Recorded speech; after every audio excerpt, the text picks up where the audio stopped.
वो कहेंगे अच्छा इतना गीता पढ़ती है तो फिर चिड़चिड़ा क्यों रही है? पहले तो फिर भी सीधी सादी थी।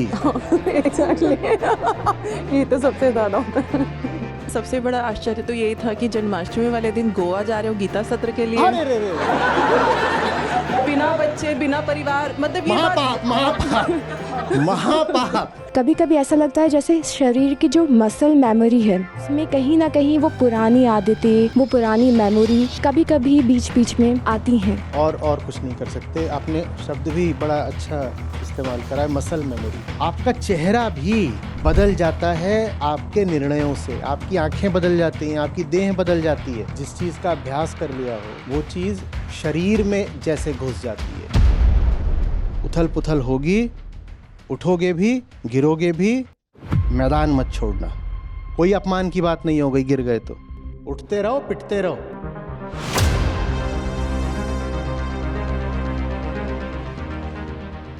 नमस्ते आचार्य जी।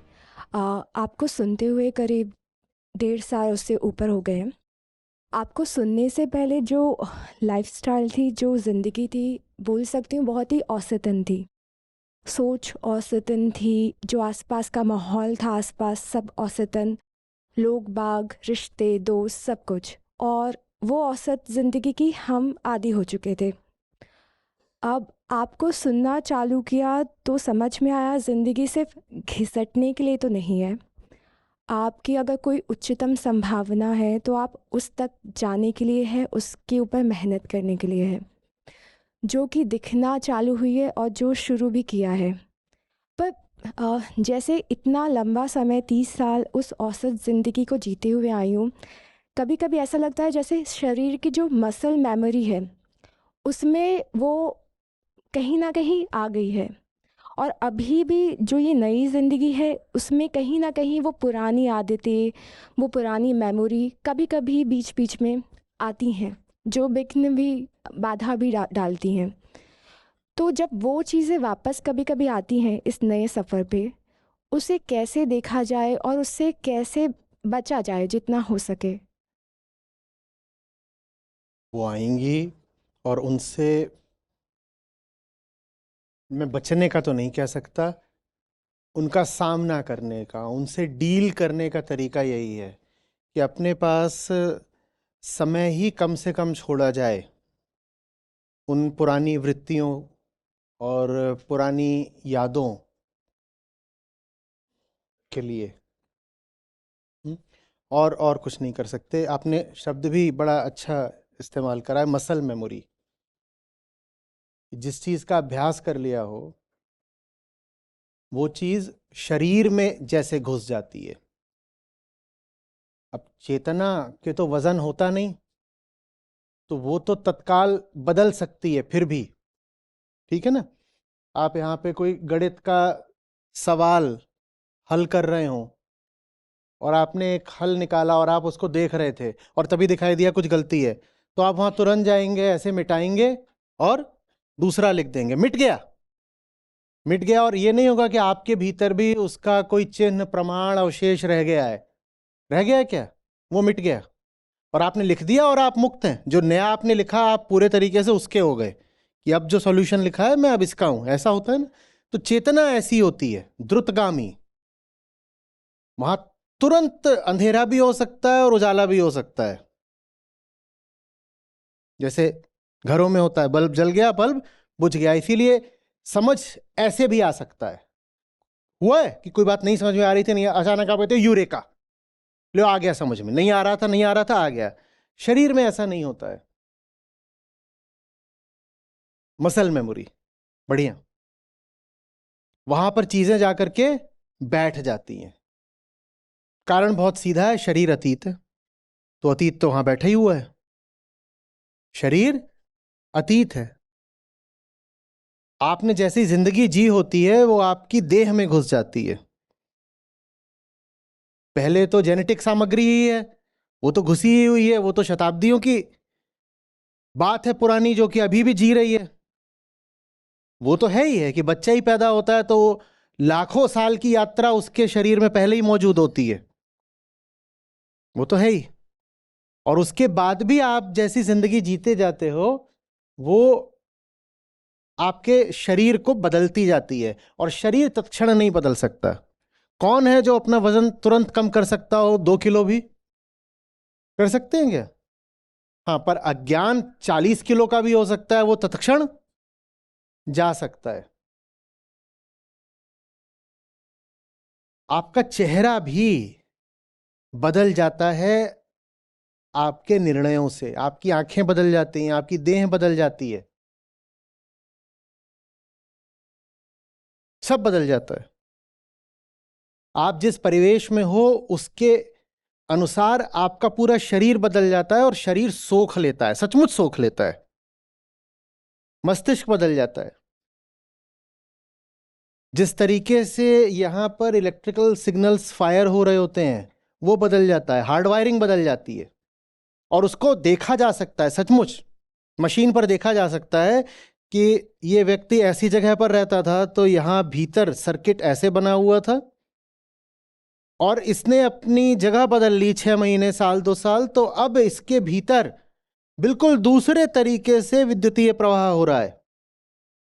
सब बदल जाता है, और वो सोख लिया है और वो बदल गया, और अब उसको आप जल्दी से वापस पुरानी स्थिति में नहीं ला सकते। तो क्या करें? कुछ नहीं करें, झेलें। और क्या करोगे? क्या करोगे? कुछ हो सकता है क्या? कभी हुआ है कि चोट लगी है और तत्काल ठीक हो गई है? हुआ है क्या?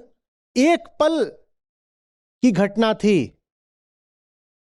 पत्थर आकर लगा आपके यहां पर, वो एक पल की बात थी, पर वो शरीर में घुस गई बात, और अब वो रहेगी कम से कम 2 महीने तक।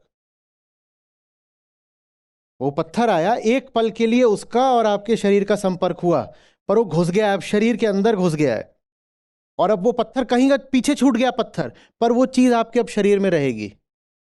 और ये भी हो सकता है कि जन्म भर के लिए रहे। किस किस के शरीर पे घाव के निशान है? ये क्या हो गया?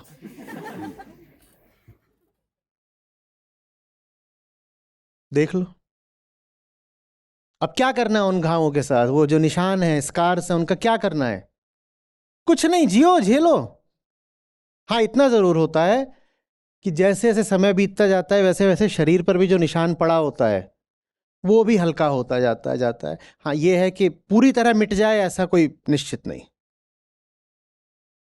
तो इसीलिए अपने आप को ये मत बताओ कि कुछ था जो छाप छोड़ गया। जो छाप छोड़ जाए, जो पुरानी बातें हों, वो कोई अच्छी बातें तो होती नहीं है। देखो, जो कुछ भी अच्छा होता है वो तो पुरानी छापों को बल्कि हटाता है, अपनी छाप नहीं छोड़ देता है कि एक घाव की तरह आकर बैठ गया है।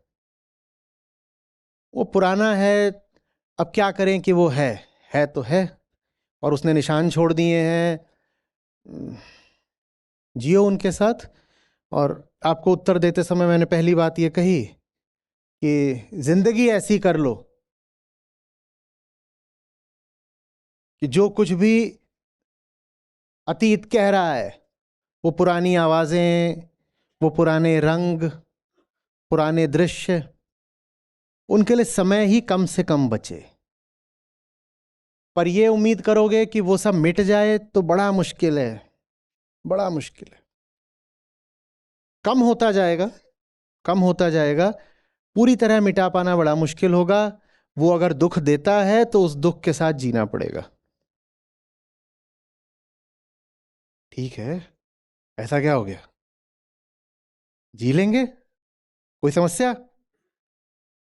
ऐसा करो नहीं है। हाँ, है समस्या, पर कोई बात नहीं। समस्या तो है, पर कोई बात नहीं।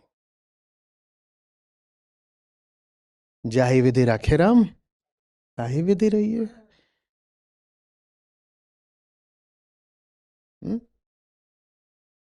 और इसको अपनी आध्यात्मिक प्रक्रिया की विफलता के तौर पर भी मत देखना। ये मत कहना कि अगर हम मुक्त हो गए होते तो ये पुरानी आवाजें हमें आज भी क्यों बुलाती। ये विफलता की बात नहीं है, ये मां की करतूत है। उसने ये शरीर, ये चीज ही ऐसी बनाई है कि ये सब सोख के रख लेती है अपने अंदर। बिल्कुल सोख के रख लेती है। आपने जो जिंदगी जी होती है वो घुस जाती है।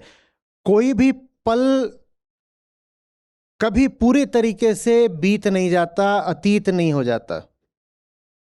वो पल यहां पर अपना कुछ छोड़ के चला जाता है। आपके शरीर की गंध तक बदल जाती है।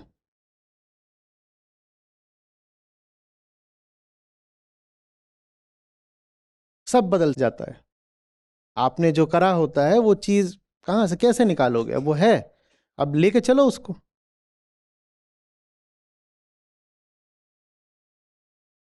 आ रही बात समझ?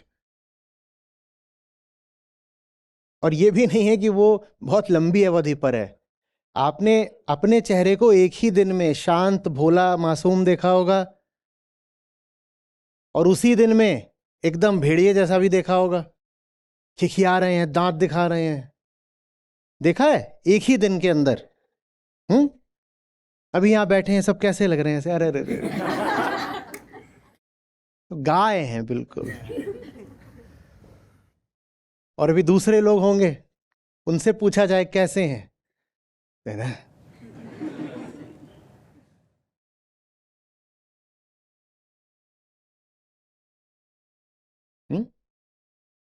तो इसीलिए नासमझियां करने से और बचना चाहिए, क्योंकि नासमझी कर लोगे उसके बाद चेतना तो उबर लेगी, पर शरीर में दाग रह जाता है। तो धीरे धीरे जाता है, फिर वो झेलना पड़ेगा। हम्म हम्म ये कुछ संतुष्ट कर पाया या कुछ और कहना है? जी आचार्य जी, वही डाउट आता था बीच बीच में कि जो अभी मैं कर रही हूँ क्या वो सही कर पा रही हूँ? वही पुरानी मसल मेमोरी, वही यादें, और वो एक पैटर्न जो रहा है उसकी वजह से। पर शायद और ज़्यादा बिजी करने से, या और ये जो नई रास्ता है उसमें और आगे बढ़ते बढ़ते ये कम हो जाए। ये तो सवाल ही पूछना पड़ेगा। ये पक्का है कि अतीत जो करवा रहा है अगर बिल्कुल वही कर रहे हो तो 99% संभावना है कि मामला गड़बड़ ही होगा। पर कितना सही कर रहे हो वो भी कुछ निश्चित नहीं है। जैसे आप फोर्सेस लेते हो ना, वेक्टर्स। अब एक फोर्स आप पर लग ही रहा है, कौन सा? अतीत का। वो आपको पीछे की तरफ खींच रहा है, पीछे की तरफ खींच रहा है ना?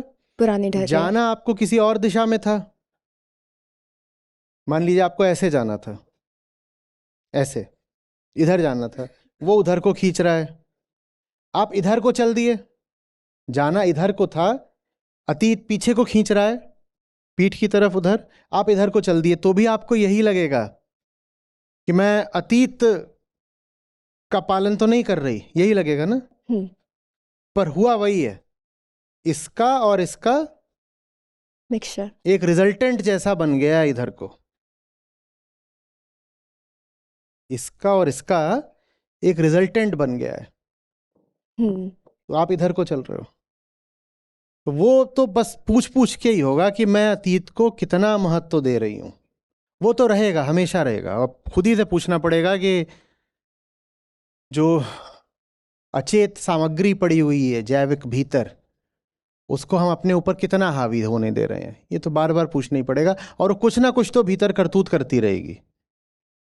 उससे पूरी तरह से मुक्त हो पाना तो टेढ़ी खीर है। धन्यवाद आचार्य जी।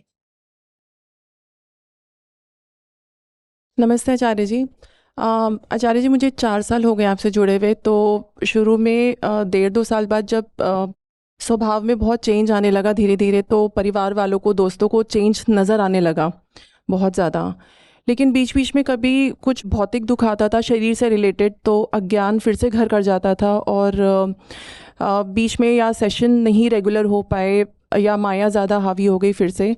तो वो चीज़ नेचर में फिर, जैसे अभी इन्होंने कहा कि मसल मेमोरी है, वो फिर से दिखने लगती थी।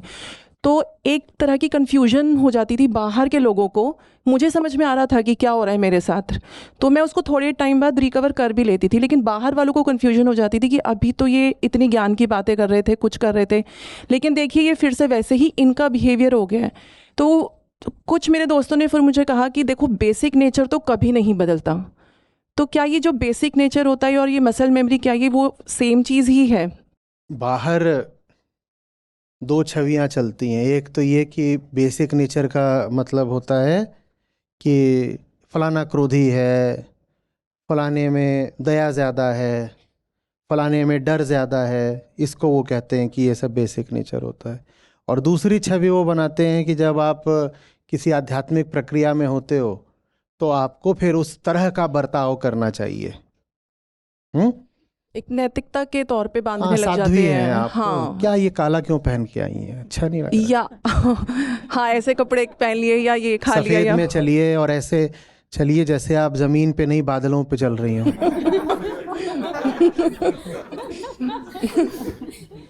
तो ये उनके पास छवियां हैं और इन छवियों को खूब दृढ़ किया जाता है लोक धर्म में। और बहुत सारी संस्थाएं हैं जो विशेषकर महिलाओं को तो ऐसा ही दिखाती हैं कि अगर वो आध्यात्मिक हो गई है महिला तो बादलों पर ही चलेंगी, बिल्कुल सफेद सफेद और ऐसे।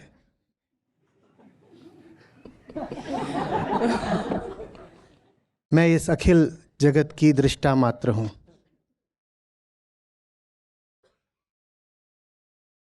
वो कुछ नहीं है, जंग है, युद्ध है। 2 कदम आगे बढ़ोगे तो जिससे लड़ रहे हो वो चीज हल्की नहीं है, वो पलटवार करती है, 1 कदम पीछे भी हटना पड़ेगा। युद्ध में योद्धा से ये उम्मीद करना कि वो बादलों पर चलेगा और सब उसके कदम नपे तुले होंगे, भयानक मूर्खता की बात है। आध्यात्मिक प्रक्रिया जंग जैसी होती है, गिरोगे, मिट्टी लगेगी चेहरे पर, क्रोध भी आएगा,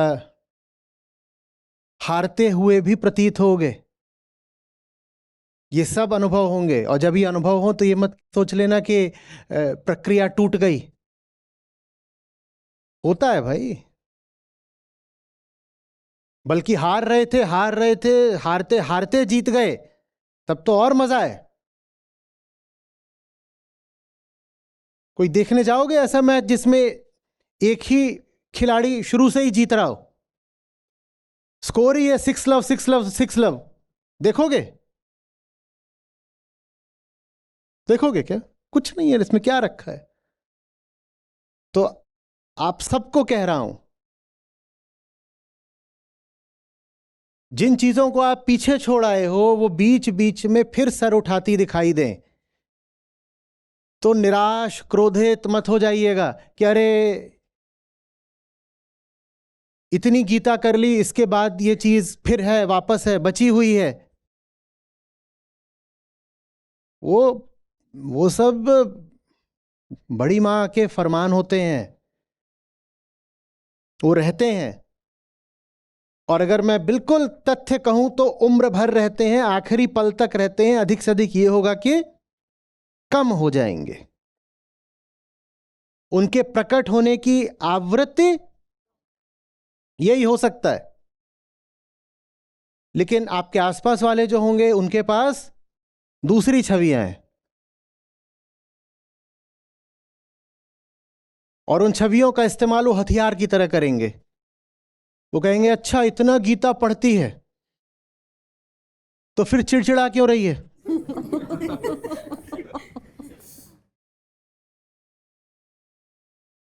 हुआ है? बहुत होता है। और भी है, पहले तो फिर भी सीधी सादी थी। एग्जैक्टली ये तो सबसे ज्यादा होता है। हाँ भाई, पहले रोटी बेलते थे, अब दुश्मन पेलते हैं। तो फर्क तो दिखेगा ही तुम्हें हमारे व्यवहार में। पहले बेलन सिर्फ चलाते थे, अब चलाते हैं। तो फर्क तो दिखेगा ही व्यवहार में। ये फर्क है, अवनति नहीं है, अवरोह नहीं है।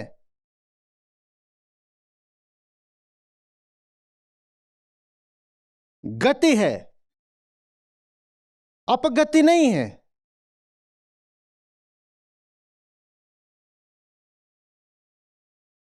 बिल्कुल हो सकता है कि पहले आपको क्रोध ना आता हो, अब आप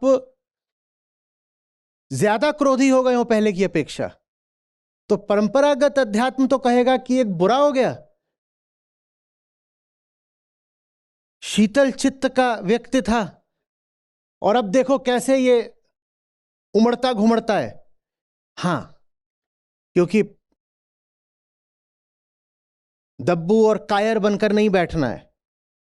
पहले घर की सुरक्षा में थे, एसी में बैठे थे, टीवी देख रहे थे, नेटफ्लिक्स लगा हुआ था, तो ठीक है, चुपचाप बैठे रहते थे। अब उतरे हैं ना मैदान में, और मैदान में उतरे हैं, चोट खा रहे हैं, तो हाँ, अब दर्द भी आता है और गुस्सा भी उठता है।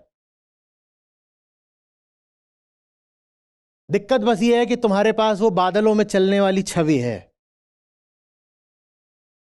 तुम्हारे पास वो पुरानी चरित्रगत, आचरणगत, व्यवहारगत सब बातें हैं, सिद्धांत हैं कि जो आध्यात्मिक हो जाता है वो वैसे बात करता है जैसे सब किरदार नहीं बात करते थे। रामायण महाभारत जो टीवी सीरियल आता था, कैसे माते, अरे क्यों ऐसे, मेरी भी माते बैठी हैं। कोई कोई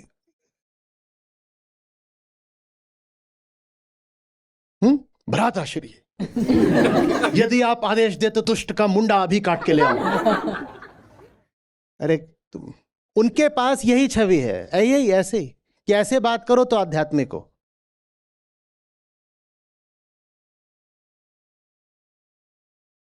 और यहां बहुत बार होता है कि भाई बोलते थे, वो चाहते हैं कि भ्राताश्री बोलो, वो ब्रो बन जाता है। और मैं कह रहा हूं कोई समस्या नहीं, कहते ये तो गिर गया। पहले तो फिर भी भाई भैया बोल देता था, ब्रो बोलता है। और देखो बाबा जी के पास जो आता है वापस आकर के क्या बोलता है, भ्राताश्री।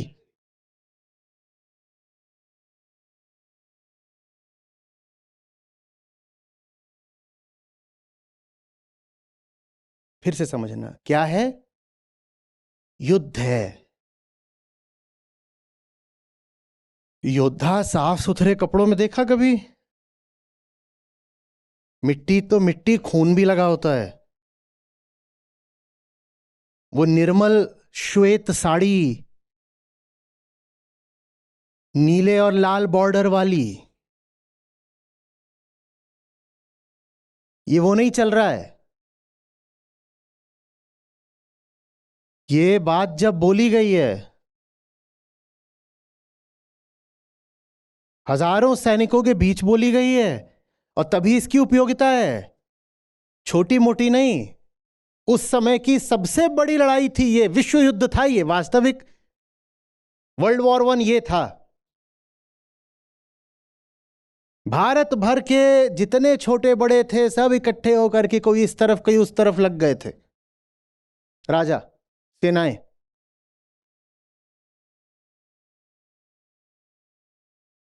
अरे भाई, सिर्फ यूरोप की अगर लड़ाई हो तो उसको आप विश्व युद्ध बोल सकते हो, तो सिर्फ पूरे भारत की लड़ाई हो तो क्यों नहीं बोल सकते? और उस समय का भारत उस समय के यूरोप से ज्यादा आबादी रखता था, तो ये विश्व युद्ध क्यों नहीं है?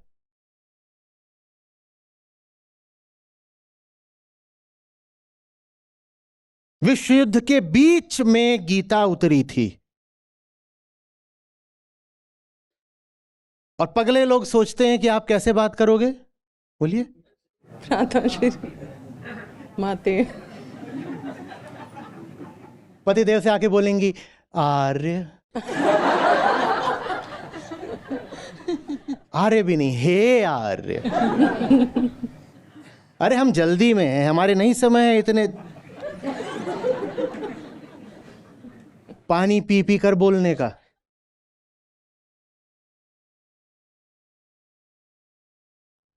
बहुत काम बाकी है। हम्म?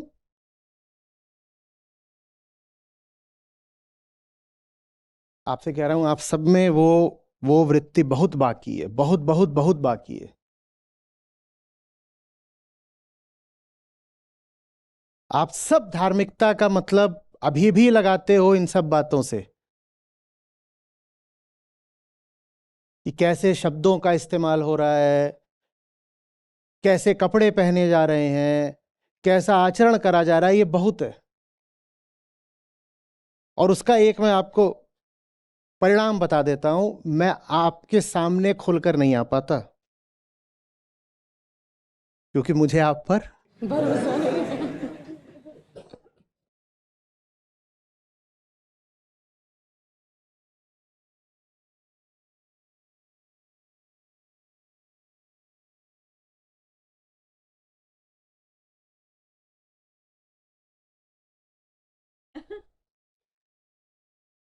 आचार्य जी सबसे बड़ा कंफ्यूजन एक तो ये आपको उदाहरण देता हूं।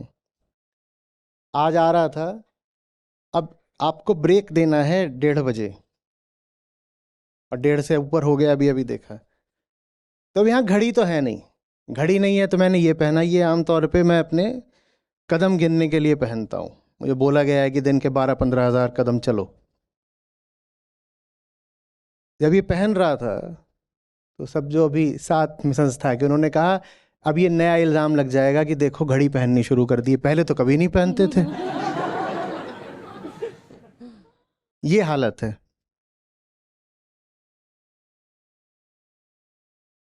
क्योंकि आपके मन में भी वही छवि है। आपको सही बता रहा हूं, जन्माष्टमी है आज, और आज मैं किसी पारंपरिक वेशभूषा में आ गया होता तो बहुत लोग गदगद हो जाते, बड़ा अच्छा लगता।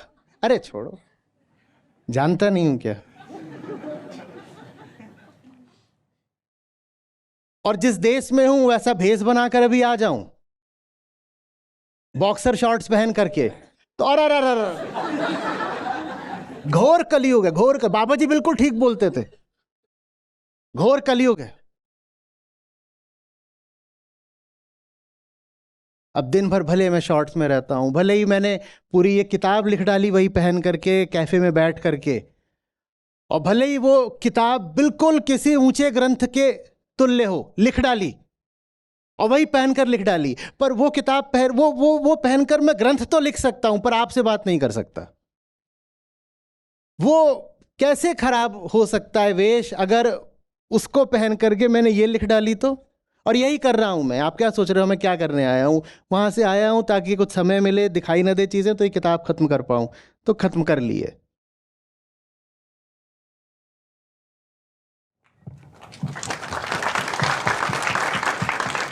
पर आपके सामने आ जाऊं साधारण अपनी टी शर्ट पहन करके और शॉर्ट्स पहन करके, तो अभी हो जाएगा ये। देखो, आपके सामने आ जाऊं तो फिर भी कम होगा, देखो खुद ही सामने आ गए थे। वैसा मैं कहीं घूम रहा हूं और कोई फोटो खींच ले, या कि मान लो हम ही ने खींची है, हमारे ही सोशल मीडिया पर है, वो वहां से कोई ले जाए, आचार्य प्रशांत एक्सपोज्ड। क्या क्या एक्सपोज्ड है? टांगे हैं।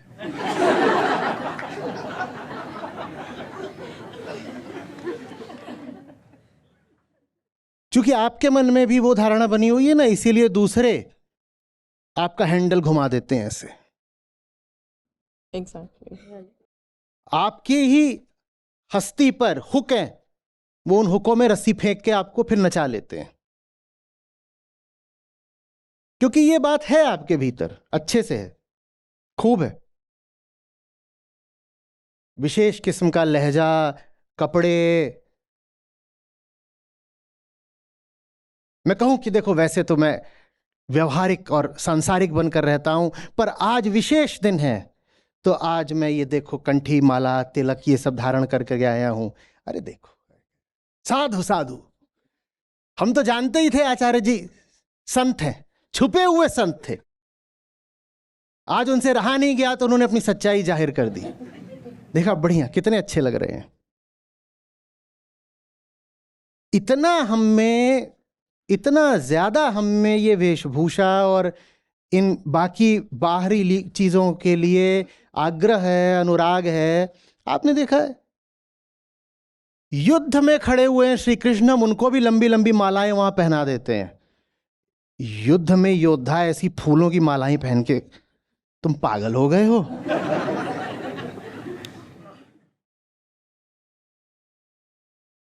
वहां सामने खड़े हुए हैं पहलवान दुर्योधन, और वहां भीष्म खड़े हैं बाणों की धार लेकर के, ये फूल सूंघेंगे इधर?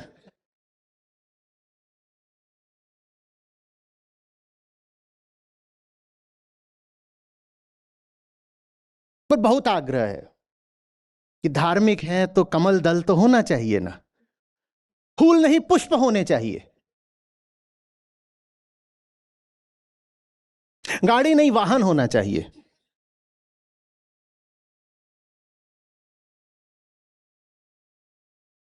है ना आग्रह? बोलो, है ना? अरे छोड़ो, अरे छोड़ो।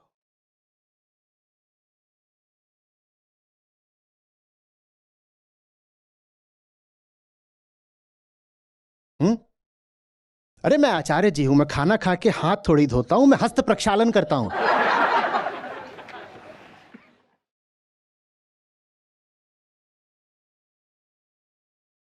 है ना?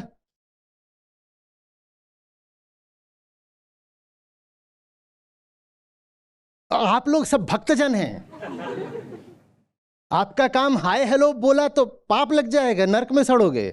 आपको तो शत शत नमन बोलना है, और वो भी शत शत नमन बस बोलना नहीं है, दोनों हाथ आपको जोड़ने हैं और ऐसे झुकना है, तब तक झुकना तक चर्र की आवाज ना आए, और आए तो भी सीधे मत हो जाना, बिछ जाना पूरा, कोई आके ऊपर चादर डाली देगा। दुनिया बड़ी लाजवंती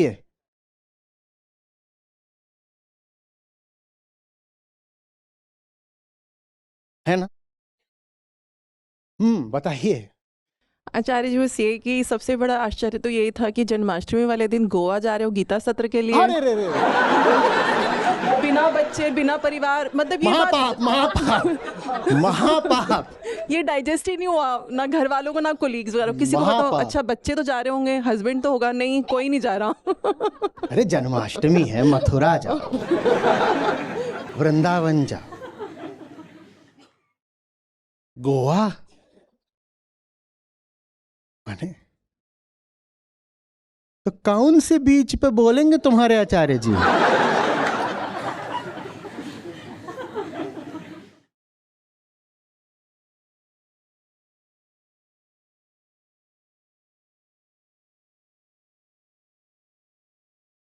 तो ना खाने पीने का भी इंतजाम रखते हैं। गोवा जा रही हो तो आना तो पता नहीं, पीना तो होगा।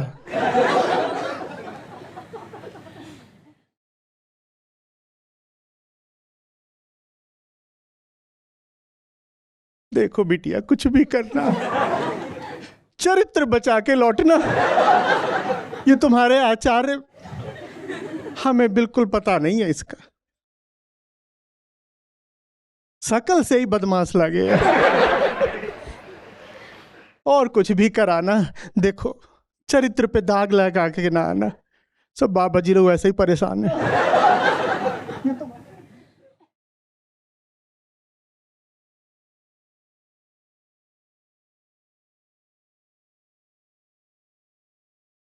आधे में रहोगे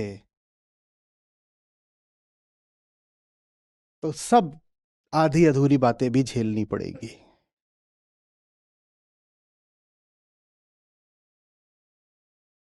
आसमान को कोई नहीं नीचे खींच पाया।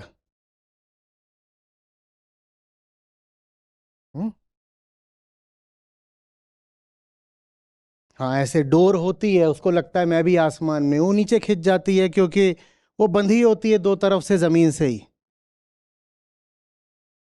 आप भी कहीं बंधे हो, इसीलिए नीचे खींचे जाते हो। दूसरे अपने आग्रह आप पर आरोपित नहीं कर रहे हैं, दूसरे आपके ही पूर्वाग्रहों को उजागर कर रहे हैं। वो आपसे जो बातें कह कह कर आपको काबू में कर लेते हैं या नीचा दिखा देते हैं, वो बातें वास्तव में उनकी अपनी नहीं है। वो बातें वो हैं जिनमें आपका भी अभी विश्वास शेष है, भले ही आंशिक रूप से, पर है। जब आप उन बातों के पार निकल जाओगे तो दूसरे भी वो बातें करना छोड़ देंगे। उन्हें दिख जाएगा कि आप पर असर नहीं होता। अभी आप पर असर होता है, इसलिए वो ऐसी बातें करते हैं। देखिए ना, आप बिल्कुल झुंझला आ गई हैं, आप तिलमिला गई हैं। आप जब तक तिलमिलाते रहोगे वो आप पर तीर चलाते रहेंगे। आ रही बात समझ में? कभी कोई कुछ कह करके, विशेषकर गीता सत्रों को कहकर लेकर के कुछ कहे और आपको नीचा दिखाए, तो उसकी गलती बाद में जानिएगा, पहले अपनी।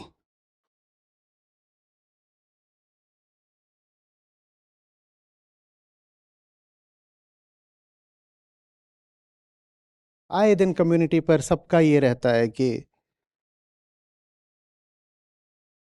मुझसे फलाने ने ऐसा कह दिया कि अब तो तुम्हें इतने दिन हो गए इन सत्रों में, तुम्हारे आचार्य ने यही सिखाया है। अभी तो आप लोग मसल मेमोरी की बात कर रहे थे। मसल मेमोरी का क्या मतलब होता है? 20 साल से जो सूख रहे हो वो मौजूद है, और आचार्य जी के पास हुए हैं तुम्हारे 2 साल। तुम अपने 20 साल का हिसाब कब दोगे? और 30 साल और 40 साल तुमने जो मेरे शरीर में बात बैठा दी उसका हिसाब कब दोगे?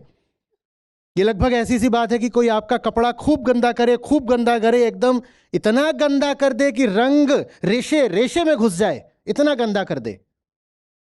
और फिर आपके कपड़े धोने की जब प्रक्रिया चल रही हो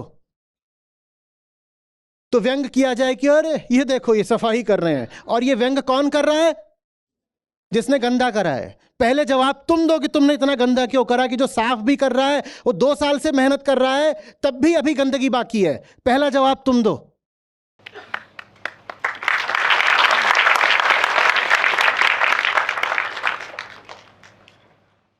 पर वो चाहते हैं कि आपके भीतर बात बैठा दे कि जो साफ कर रहा है उसी ने गंदा करा है, कि गंदगी का जिम्मेदार साफ करने वाला है।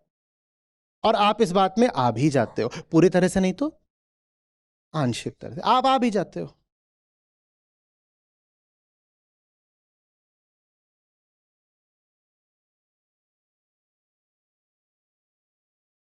उथल पुथल होगी, उठोगे भी, गिरोगे भी, मैदान मत छोड़ना, ठीक है? सब होता है, महाभारत है। सोचो चल रहा है गदा युद्ध, तो गिरते भी है बीच बीच में। वो गिर गया एक बार तो कहे अब मैं तो गिर गया, मैं इतना गिरा हुआ हूं, और वहीं पड़ जाए। अगर गिर गए हो तो स्प्रिंग की तरह उछलो, फिर खड़े हो जाओ। वहां पड़े रहे तो वही सर फोड़ देगा तुम्हारा कोई।